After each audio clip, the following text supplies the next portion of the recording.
Bismillahirrahmanirrahim. Today the topic is limit of detection from method development and validation. What is limit of detection? Limit of detection is the lowest concentration of analyte in the sample that can be detected but not necessarily quantified. इसका मतलब ये है कि limit of detection वो lowest concentration है analyte की sample में जिसको हम डिटेक्ट कर सकते हैं, लेकिन उसको क्वांटिफाई नहीं कर सकते। मतलब उसकी क्वांटिटी को हम चेक नहीं कर सकते, सिर्फ उसकी प्रेजेंस को चेक कर सकते हैं। इसका मतलब ये है कि किसी भी मेथड को, किसी भी सैंपल को अगर हम मेथड डेवलपमेंट या एनालिसिस के लिए यूज़ कर रहे हैं तो उसकी वो लोएस्ट अमाउंट इसको हम इजीली डिटेक्ट कर सकते हैं। मतलब ये कि इससे कम अगर हम सैंपल की अमाउंट लेंगे तो उसको हम डिटेक्ट नहीं कर पाएंगे। सो लोएस्ट लिमिट को हम बोलेंगे LOD, लिमिट ऑफ डिटेक्शन।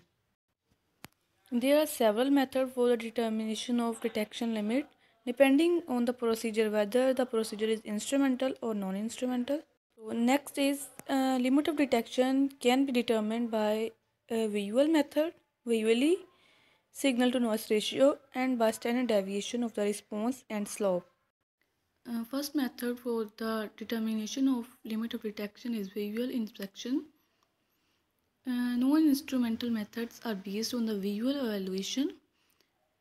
इस मेथड में हम करेंगे क्या कि हमने एक सैंपल लेना है, इसकी कंसंट्रेशन हमें नोन हो, उसमें जो एनालाइट की कंसंट्रेशन हमें नोन हो।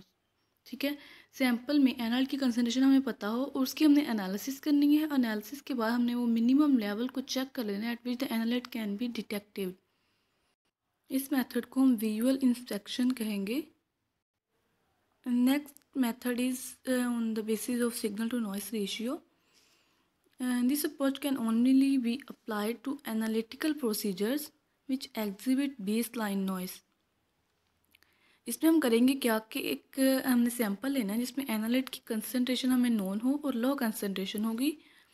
उसके सिग्नल को हमने कंपेयर करना है ब्लैंक सैंपल के सिग्नल्स के साथ, and then establishing the minimum concentration at which analyte can be reliably detected.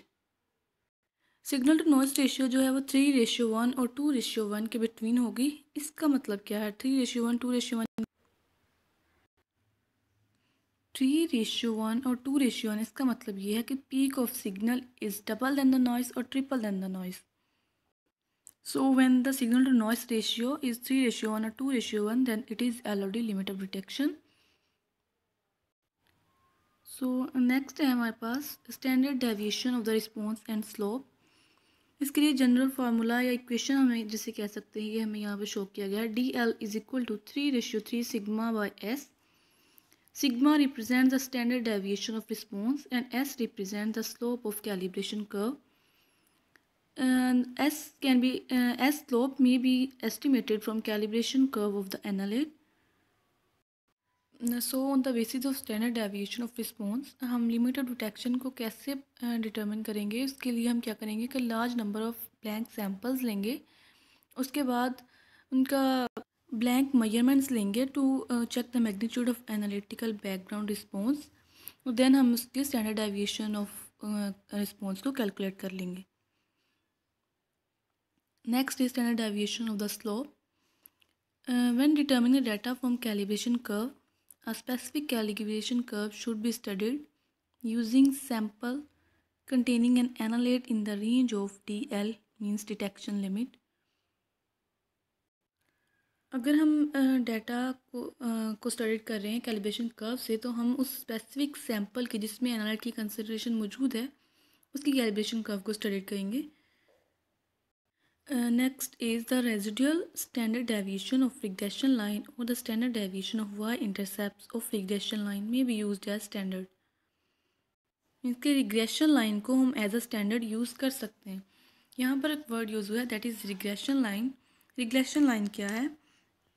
Regression line is a straight line that describes how a response variable y changes as an explanatory variable x changes. Means कि जैसे जैसे x change हो रहा है उस हिसाब से y भी चेंज हो रहा है। तो रिग्रेशन लाइन इस रिस्पॉन्स को हमें डिस्क्राइब करती है, how y changes with respect to x. So this is the end of my topic. Thank you.